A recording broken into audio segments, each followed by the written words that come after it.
All right, people, we got a lot of numbers to discuss here. I've been crunching the numbers. I've been looking at some of these metrics, and I felt I had to make this video. All right, AT&T is in talks to buy Lumen, and specifically their consumer fiber business. This is going to be a pretty big transaction. There's not really many big fiber companies out there anymore that any other company is going to be able to buy. You know, Verizon got Frontier. That was the biggest one. And now AT&T's got their eyes set on Lumen. From what I understand, this is basically a done deal. I think the expectation is that it's in the bank for AT&T. But anyways, I was looking at some of the disclosures from AT&T over the last several earnings reports and investor conferences. Did a little bit of the research, kept on reading and finding all the numbers, and here's what I know. There was an end-of-year update for AT&T on the fiber passings and their goals for the future. AT&T has indicated on multiple occasions, citing it multiple times, they want to be at 50 million fiber passings by the end of 2029. So let's call it 2030. Well, if you look at the numbers, they ended 2024 with 29 million fiber passings. And they said that they wanted to be on pace to build an additional 3+ million fiber passings every year for the next 5 years. So in 2025, that puts them at 32 million. In 26, it puts them at 35. 2027 puts them at 38 million. 2028 puts them at 41 million. And then in 2029, this puts them at 44 million. Give or take 1 million. And we're going to give 1 million because they did say 3+ million annually. That puts them at 45 million fiber passings by 2029. So how do they get to this 50 million number? That's a good question. That's with Lumen. Lumen has 4.1 million fiber passings. That puts them at 49 million, really, really close to the 50 million mark. Now, actually, AT&T has been sandbagging this, and here's how I know. They're going to surpass 50 million because they're going to add an additional 5 million passings with Gigapower. So AT&T is actually going to get to 55 million fiber passings in all likelihood. Okay, so why did they sandbag it? Why'd they give the 50 million number if they're going to get to 55? It's because they're not sure if they were going to get Lumen. They didn't know if they were going to close the deal with Lumen. They didn't know if that was a guarantee. So they undershot by that 5 million fiber passing number and said 50. So they're going to overshoot the 50. They're probably going to end up with 55 million because Lumen has the 4 million passings. And, you know, that's kind of how the math works. Anyways, Lumen with its 4 million passings, they don't even have 1 million subscribers on fiber. I think the number is like 915,000. They only have a 25% penetration rate based on my calculations. AT&T fiber, on the other hand, has a penetration rate that's closer to 40%. This means that AT&T probably believes there's about 600,000 customers that they can acquire according to their penetration rate with their own fiber. So that's untapped potential. Remember, AT&T's ARPU in their fiber business is $73. So according to my calculations, that's $44 million in additional revenue times 12 months, makes that an annual run rate of an additional $525 million in service revenues. Now, let's say the AT&T customer, you know, it's a $73 ARPU. I believe at Lumen it's a much lower number. Let's call it $50.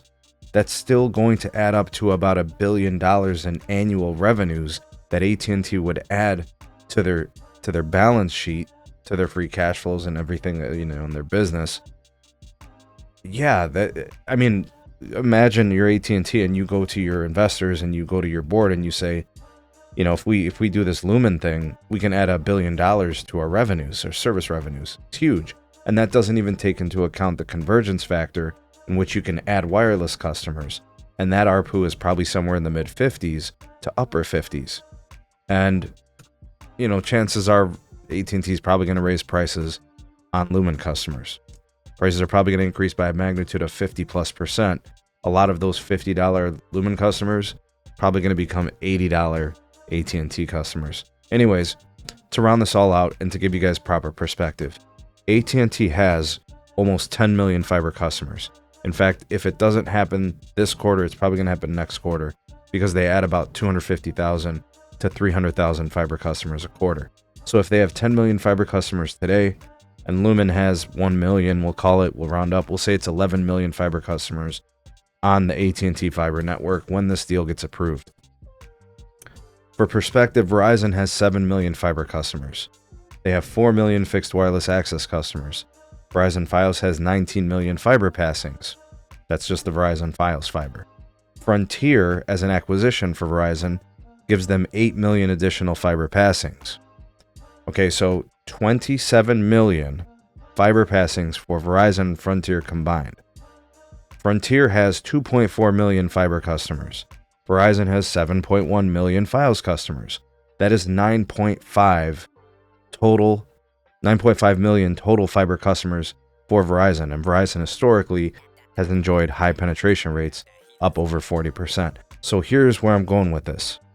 AT&T did this very strategically because Verizon was seriously leapfrogging them in fiber connections.